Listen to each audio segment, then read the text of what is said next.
What's going on, everybody? Welcome back to the PGA First Look video. This week we have the Shriners Children's Hospital Open in Las Vegas. This is for a very good cause, obviously, and should be one of the more interesting fields for the swing season. We have Patrick Handley, who plays here almost every year.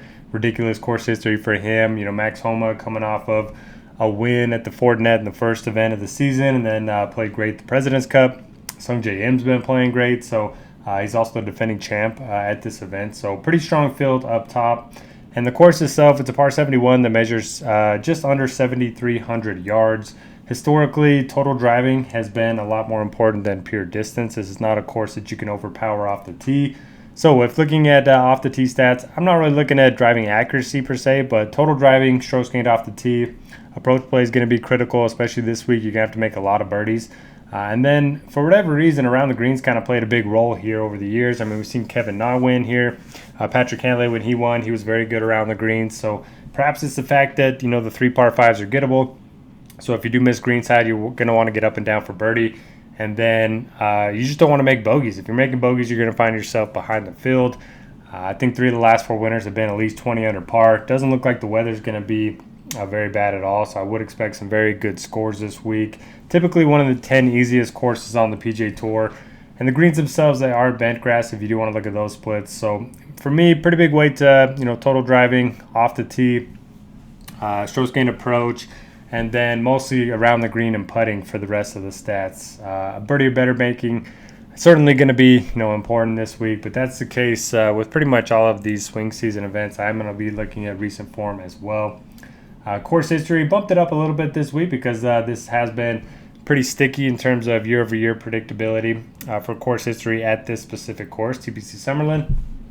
And then, as always, you have the form stats. So you got long-term, mid-term, short-term, the field strength, just how the quality of fields that the golfers have been playing in. So, you know, Pendrit, since the start of the 2021, not the best fields compared to Patrick Handley, who's got the score of 100. You know, Taylor Montgomery's been playing a lot on the Korn Ferry Tour, so he gets bumped down in that category. But that kind of just helps level the playing field because a lot of these guys coming up from the Korn Ferry Tour, they're going to have a lot of good finishes on their resume. But that's because they've been playing against weaker fields. Now, this adjustment column here, if you are a premium member at RG, you can go through and make adjustments. So you can change the weights to pretty much any of these stats that you see in front of you, but the adjustment is for, hey, let's say you have a gut feeling on somebody, you want them to pop in your lineup builds when you upload these to Lineup HQ on RotoGrinders. All you got to do, let's say you have a good feeling about Ricky Fowler, who, you know, 6th place in his last start. I think it was at the Ford Net. Bump him up 20%. Still rates out as a pretty poor play. Bump him up 50%. There you go. Now he's 10th in the model. So this adjustment column is kind of for the gut plays that you want to see pop up in your lineup builds in a Lineup HQ.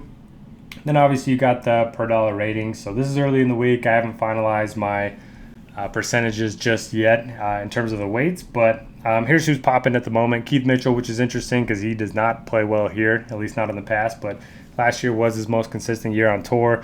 Mark Hubbard's been playing great. Mito Pereira, more of a long-term thing. So as you can see, you know, midterm, long-term, his scores are very good. Short-term, not so much. Adam Hadwin's got the good course history. He has been making a lot of cuts recently as well. You have Chris Kirk, who has underwhelmed a little bit to start the season, but a guy that was awesome last year, 91 in terms of his midterm score. So just a couple guys to keep in mind. You know, Ben Griffin all the way down at 6,200. That's an interesting name, not a guy that I was expecting to be on my radar this week. And then you can do the same thing for FanDuel.